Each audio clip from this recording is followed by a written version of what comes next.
Why was it such a pain to create a flying Amazonian? It's going.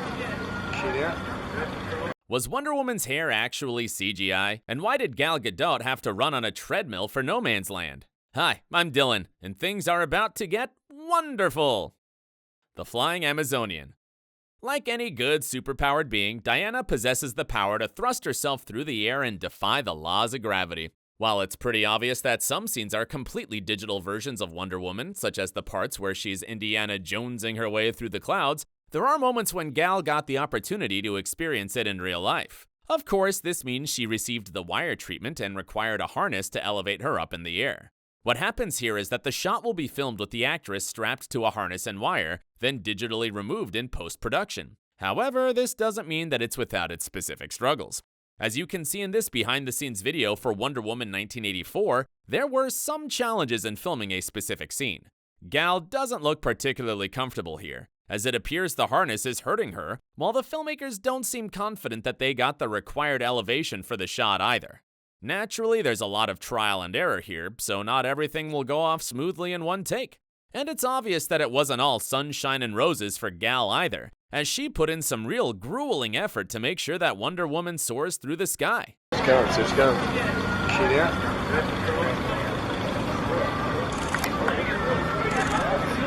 Well, she could have just used her invisible jet all the time, I guess. No cheating for Cheetah. For a character like Cheetah, it's difficult to capture the comic book look in a live-action film. Sure, director Patty Jenkins could have gone the full CGI route, but she was apprehensive and lost many nights of sleep over the design of the villain. She explained how she didn't want actress Kristen Wiig's face to look too much like an animated character, so her and her team blended prosthetics with CG, choosing to only use the latter when absolutely necessary. Patty said that it took a lot of research and development, which started the day the project began and concluded long after filming had finished. At one point, the team showed her how they could do everything CG and even put hair on people, but when she saw the final effect, she wasn't convinced that it was good enough to put on screen. Interestingly, Patty revealed that the movie Cats was shooting at the same time as Wonder Woman 1984, but had a different approach to its feline cast. She told Cinema Blend, "Cats was shooting on the stage next to us, and I know that they were going through the same thing. And then I heard that they were just gonna do it in CG. And I was like, I hope it works out for you, but I've never been so thankful for the process I went through." Well, meow. Who knew that filming felines could be such a headache? The big Ares fight. Arguably the loudest part of the Wonder Woman films is her grand battle against Ares, the god of war. It's a huge set piece dripping with oodles of CGI and tons of hot special effects. Initially, Ares was meant to be seen more as a cloud-like being made up from debris around the airfield. However, a decision was taken to give him more of a human form due to the personal nature of his battle with Diana. Actor David Thewlis, who played Ares, wore armor that was actually a digital replacement created by a visual effects company. On the set, he wore a tracking suit that was motion captured and scanned in a similar way to Gal's Wonder Woman. Then the effects of the fire and all the other superhero goodness were added in post-production.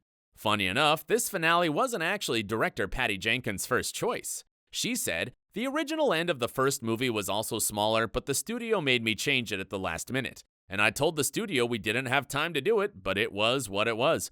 I ended up loving it, but that was not the original ending of the movie. Considering all the calls for director's cuts, maybe there could still be an opportunity for Patty to show the audience what her true vision entailed in the future.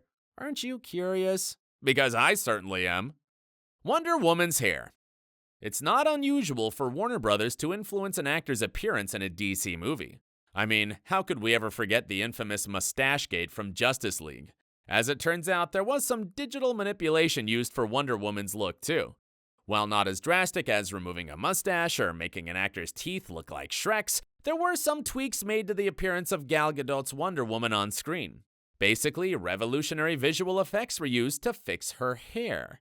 Now, Gal has incredible hair as is, and she certainly doesn't need any help fixing it, so you'd think a touch-up by the makeup department or some hairspray would be all that's necessary, but not quite, according to the filmmakers.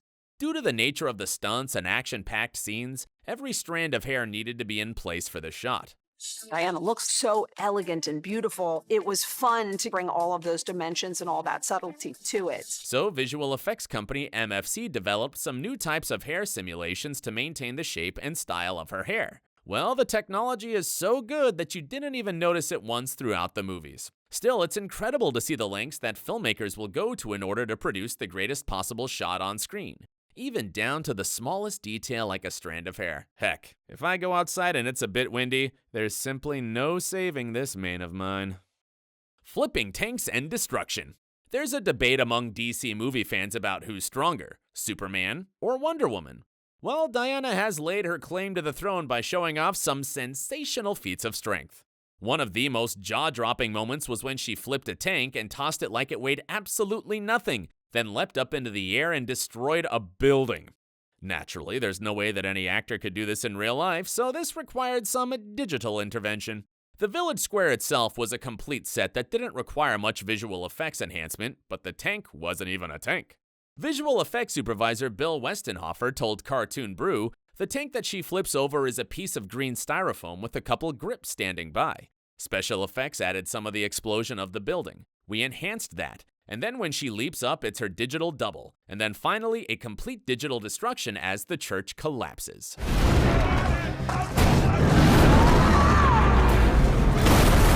Seeing the actress holding up a piece of green styrofoam is pretty hilarious, though, and you forget how it's possible to turn something so inconspicuous into a massive tank on screen.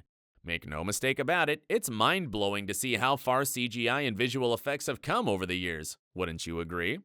The No Man's Land surprise. As Wonder Woman's most defining scene, No Man's Land was a visual spectacle.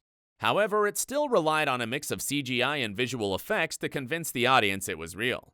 Thankfully, it was filmed quite late in the production, so it gave everyone plenty of time to plan it properly. The scene was shot over a 2-week period on an outdoor set in London that was 300 yards in size and exceptionally muddy, with some enhanced explosions to add to the effects of war. Because of the rough conditions, though, it resulted in a surprising and major shot having to be changed. You'd think the Wonder Woman reveal would be the simplest thing to film here, but nope. The scene required Diana to climb up a ladder and emerge out of the trenches where a camera on a wire rig would capture this transformative moment. The problem was the rig wasn't giving cinematographer Matthew Jensen the shot he wanted, and actress Gal Gadot had filmed this sequence 15 times. He told Business Insider, "It didn't have the emotional impact we wanted. The terrain was so tricky and getting off the ladder was tricky. It didn't have the power we wanted it to have." The solution was to shoot the actress on a green screen for the head-to-toe reveal as she got to the top of the ladder, and it worked. And then you have to fight, and it's very active in an outfit like that. I mean, you must feel vulnerable in that. No, just cold. Just cold, yeah. Also, all those scenes of Gal running across the field, it was filmed in front of a green screen, and the actress was actually running on a treadmill. Well, that's one way to keep fit during the shoot. Sounds like quite the energetic film set, doesn't it? But now it's time to hear from you.